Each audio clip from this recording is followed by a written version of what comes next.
ವಕ್ರತುಂಡ ಮಹಾಕಾಯ ಕೋಟಿ ಸೂರ್ಯ ಸಮಪ್ರಭಾ ನಿರ್ವಿಘ್ನಂ ಕುರು ಮೇ ದೇವೋ ಸರ್ವಕಾರ್ಯೇಷು ಸರ್ವದಾ. ಎಲ್ಲರಿಗೂ ನಮಸ್ಕಾರ. ನಾಳೆ ಅಂದರೆ ಮಂಗಳವಾರ 6/1/26 ಮಂಗಳವಾರ ಸಂಕಷ್ಟಹರ ಚತುರ್ಥಿ ಬಂದಿರುತ್ತದೆ.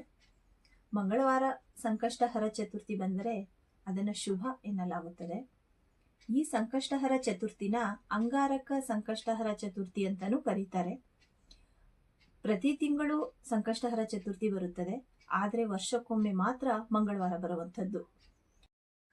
ಆ ದಿನ ಸಂಕಷ್ಟಹರ ಚತುರ್ಥಿ ವ್ರತನ ಮಾಡಿದರೆ ನಮ್ಮ ಇಷ್ಟಾರ್ಥಗಳು ಫಲಿಸುತ್ತದೆ.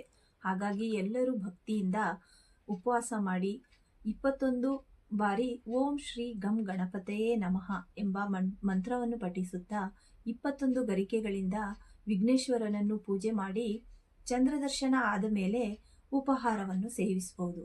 ಚಂದ್ರದರ್ಶನದ ಸಮಯ ರಾತ್ರಿ 9:20. ಚಂದ್ರದರ್ಶನ ಆಗಲಿಲ್ಲ, ಮೋಡ ಕವಿದಿತ್ತು ಅನ್ನೋದಾದರೆ ನಮ್ಮ ಪೂಜಾ ಮನೆಯಲ್ಲೇ ಅರಿಶಿಣದಿಂದ ಅರ್ಧ ಚಂದ್ರಾಕೃತಿಯನ್ನು ಬರೆದು ಅದಕ್ಕೆ ಕುಂಕುಮ ಹಚ್ಚಿ ಹೂವಿಟ್ಟು ಅದರದೇ ದರ್ಶನ ಆದಮೇಲೆ ನೈವೇದ್ಯವನ್ನು ಸ್ವೀಕರಿಸಿ. ಈ ವಿಡಿಯೋನ ನಿಮ್ಮ ಫ್ಯಾಮಿಲಿ ಫ್ರೆಂಡ್ಸ್ಗೆಲ್ಲ ಶೇರ್ ಮಾಡಿ ಆ ವಿಘ್ನೇಶ್ವರನ ದಯೆಯನ್ನು ಪಡೆದುಕೊಳ್ಳಿ. Thank you.